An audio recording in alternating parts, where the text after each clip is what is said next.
Hello, beautiful, and welcome to the Art of Actualization. I'm back. I recently decided to go back to school, and this was my first full-time semester, so I've had a pretty crazy workload, plus some personal stuff, and it's all been definitely more than I had anticipated, but I'm committed to continuing this podcast anyway. I'm starting to get back to a more comfortable flow now that we're quite a ways into the semester, so I'm sure things will get easier and I won't be scheduling myself for a full course load again if I can help it. I love school when it's part-time, but just for me, I feel like 15 credits, the amount that's expected of full-time students, just takes away from my ability to engage with the material fully and explore my other curiosities without it taking over my whole life. And obviously that doesn't work. But as I've been thinking about school, the way people approach attending and just planning for the future in general, something that's always bothered me was this concept of a 5-year plan and the idea that we should be deciding where we want to go in general, right? Like when they say, what do you want to be when you grow up? And that kind of thing. All of that to me is missing the point. Now, I'm somebody who's really project oriented and impact oriented. I don't focus that much on titles or certifications or the traditional milestones that we're usually expected to focus on. And that different perspective that I have has led me to a kind of different thought experiment that I want to share with you today. And the premise for this thought experiment is pretty simple. Instead of the traditional 5-year plan, I want you to consider what you would be doing if you only had 5 years to live. What kind of experiences and relationships would you be seeking out? What kind of impact would you want to make? What would make you feel like you really lived a life worth living? This different way of framing things helps you set aside the societal expectations and all of that noise, and instead it lets you consider what actually matters to you in a more real sense. And this is going to be a running theme with me and all the topics I cover here because I really do feel that social norms and expectations a lot of the time are getting in the way of people's ability to focus on, let's say, what inner light you're meant to bring into the world, right? You might have a really clear calling, but if you're listening to these ideas of what you should aspire to be, you can easily miss that calling and wind up with a lot of regrets. And I see that happen with people and it hurts me. I hope if you've been doing that, that today I can trigger something in you to question your adherence to those norms. When you make a 5-year plan traditionally, you're often thinking about things that are a means to a sort of ambiguous end, right? You're thinking a job that will make people respect you and pay your bills, for instance. But is that really what you want out of life? Like when you die, do you want to look back and say, at least I paid all of my bills and people thought I was respectable? Is that really all? Or do you want to help people, to give and receive as much love as you can, to experience other cultures, make art, try new things? Do you want to experience what the world has to offer and maybe make it better? I think most people really do want a lot of those things, but a 5-year plan is often focused on what other people tell us to want and on things that fit neatly within the capitalist or patriarchal systems that happen to be in place for a lot of us in the societies we live in. And this exercise is meant to have you reflect on your real values and what you really want to do with your one and only life. We really do only get one. I hope that if you're listening to this now, it's going to help you not waste that one life living it for other people. I want to make it clear, though, that if you do find social acceptance is something you really value, nothing's wrong with that. But when you start with the concept of social acceptance, because you know you value it, instead of starting with the job, the family, or the house that you've been taught will get you the social acceptance, I think you're going to make different choices that will probably be more fulfilling. You'd be likely to focus on building community or something like that, rather than going through the motions of signaling some externally determined idea of goodness that doesn't really translate into more interconnectedness with those around you. And that's the great thing about this. Once you finally recognize what would genuinely make your life more meaningful, you're able to get into the nitty-gritty with it. The things that you want are probably not as impossible as you have been led to believe. I hate to break it to you, but they're probably achievable. You've just never allowed yourself to consider them as seriously as you need to in order to make them happen. You can reverse engineer what you would need to do to get as close as possible to that life in the next 3 to 5 years. And people sometimes brush out that timeline like, oh, it's too ambitious. I just don't believe that at all. You might have to do a little research and you might not be exactly the person that you want to be in every single way by then, but you can make huge shifts within 3 to 4 years. I sometimes feel like I've personally lived entire lives in that amount of time. And certainly in that time, you could get a degree, you could find love, you could change jobs 3 or 4 times to find the right one. You could buckle down and save money or really do almost anything else that you want to do. And when you consider what kind of life you want to be looking back on in 5 years, it should be easy to motivate yourself to reverse engineer that life. Not only because you're considering your own death, which is pretty motivating, it creates some urgency, doesn't it? But because it's what you really want. Now, I'd recommend that you put a pen to paper and write down what you want your life to look like before you die. What things are important to you, what kinds of things you hope that you will have done.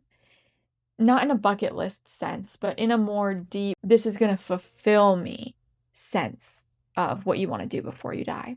And then write down the things that you think are stopping you from living that life. Those roadblocks are not insurmountable. I mean, they're probably not insurmountable. So I want you to think of at least 7 ways you could overcome each one. Even the ridiculous ways count towards your 7, right? So maybe I want to have a fashion line that's extremely high quality and well designed.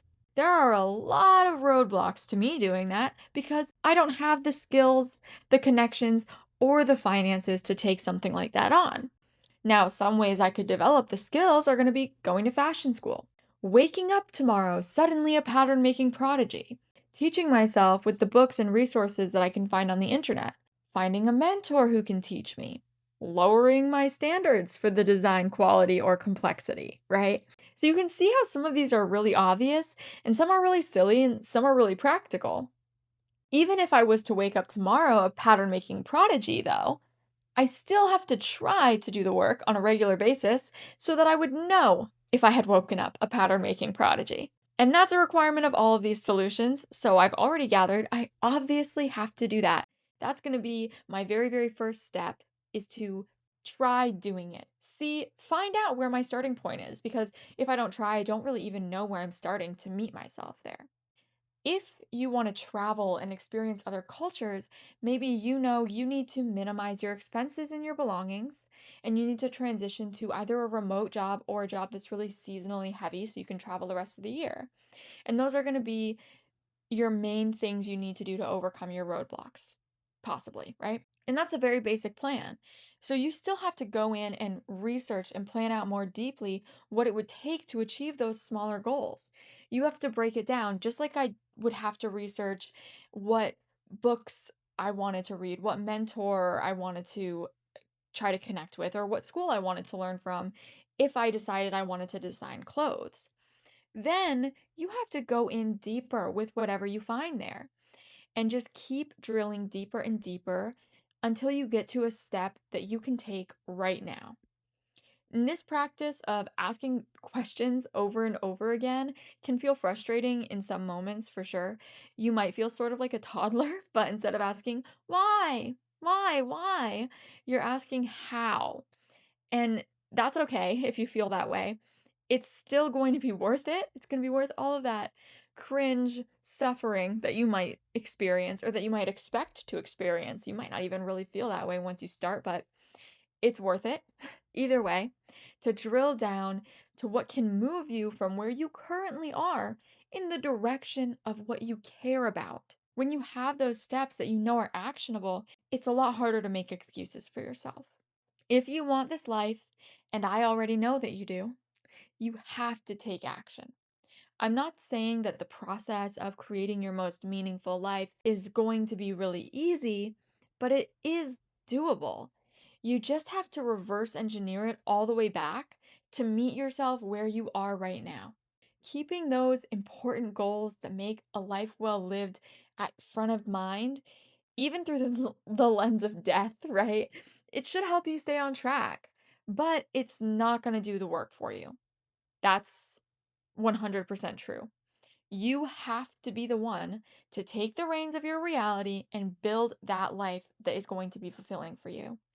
And that is going to take commitment to action more or less every single day. Even on days that you don't feel motivated, you're still going to have to take an action towards that dream life.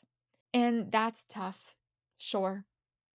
But every time you face a setback, you get to decide if it's going to stop you from getting what you want or if you're going to try again. Find another way and barrel through. Like, I know that you can, right? And that's what you would do if you had 5 years to live. You wouldn't let yourself put it off in that situation. So don't put it off. Whatever you need to do, just start. As soon as you know what you need to do it.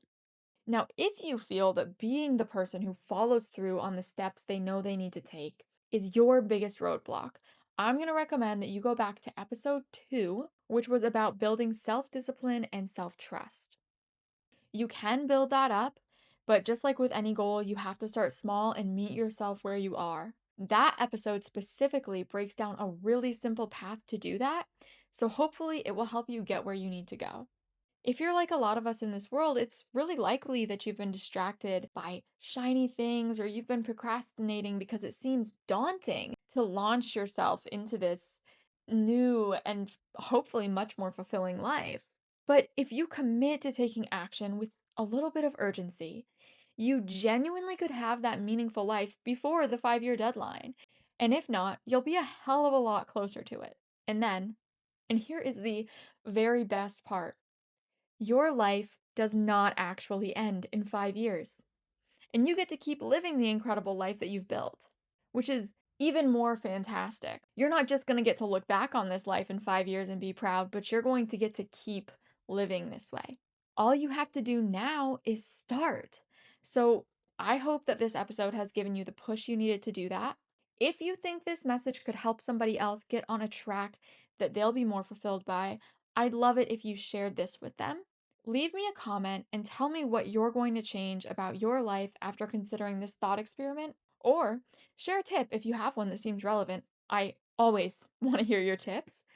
Because that my life is so messy right now, I might not be perfectly on schedule until the summer hits, but you can bet I will be back again as soon as possible to share another way we can all turn our dream lives into reality. So I really hope you'll join me. Hit subscribe so you don't miss the next episode, and I will see you then. I love you. Bye.